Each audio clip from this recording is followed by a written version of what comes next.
Encryption is the branch of mathematics that is the study of how to protect data, how to keep data confidential from prying parties, how to keep data integrity when it moves across networks, and it's also how we authenticate entities on the network. Encryption and digital signatures all have a part of that. Why has encryption become a politically significant topic? Encryption has always had a little bit of politics since its days of being purely a military defensive technology. In the 1990s, when I started at Microsoft, encryption was still subject to export controls out of the United States, and we couldn't actually ship strong crypto everywhere. Now it is widely used every day throughout our lives to protect our data and our communications, and it's become politically sensitive again because just as we use encryption every day for everything we do, sometimes bad actors use it too to protect their movements. And so the policy questions are again arising about how can we still have all of the good benefits of encryption but maybe not have bad actors have access to it. Do different attitudes towards data protection matter when it comes to encryption? I think it matters to some degree because where you have a greater awareness of the importance of data protection, there is a greater need and awareness of the need for encryption to protect personal data when it is being collected and it is being maintained by third parties. That being said, we all have needs to have encryption in our daily lives for wherever our data moves, independent of whether the legal treatment of data protection is as advanced as it is here in the EU or elsewhere around the world. There's a lot of discussion about whether governments should be able to access encrypted data. What is the price of allowing governments to do so? Well, quite bluntly, because more and more of our daily lives exists online and the data is encrypted, bad actors are using the same services all of us do, and their data is encrypted too.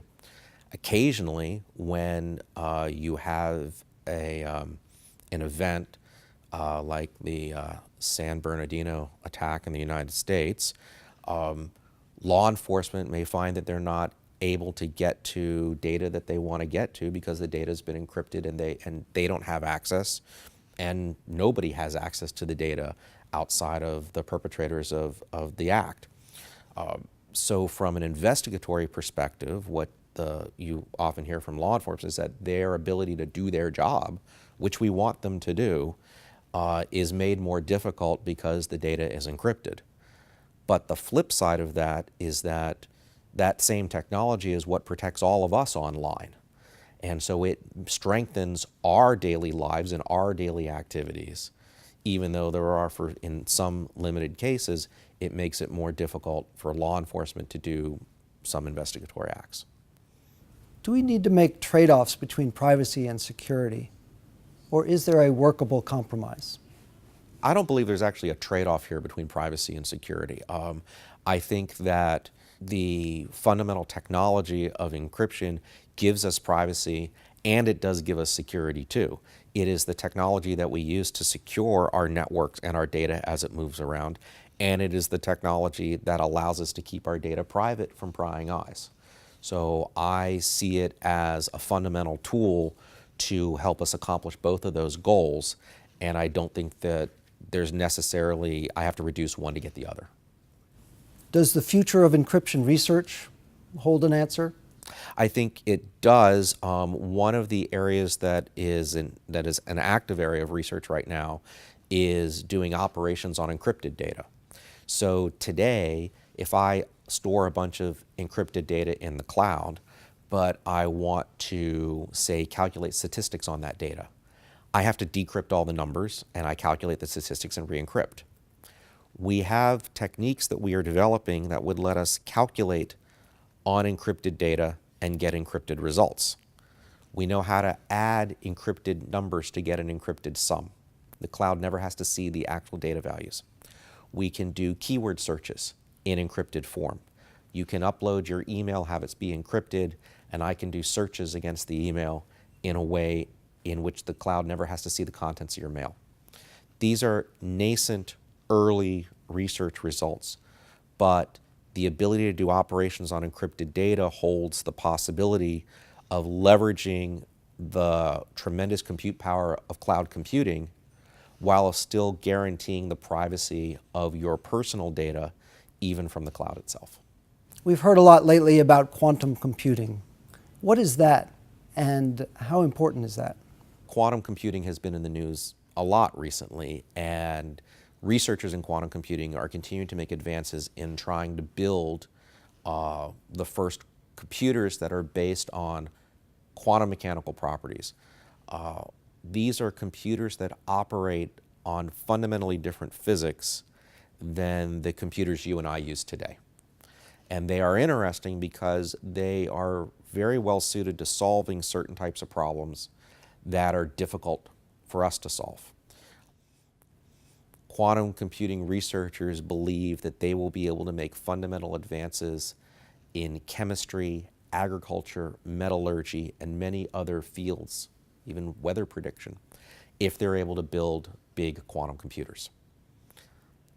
That's great, but there's a particular threat to encryption, because we've known since 1994, when Peter Shor first came up with his algorithm that for quantum factoring, that if you can build a quantum computer big enough, you can solve all of the hard mathematical problems that we're using for public key encryption today quickly.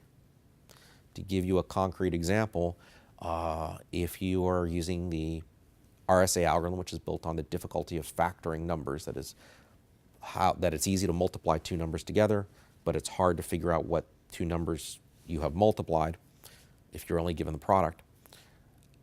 You could have an entire data center filled with computers at your access, and it would still take you 1,000,000 years to break an instance of the problem. However, if you had a quantum computer that was big enough available to you, you could break that problem in 100 seconds. And so that's the threat to cryptography, to classical cryptography that quantum computing provides.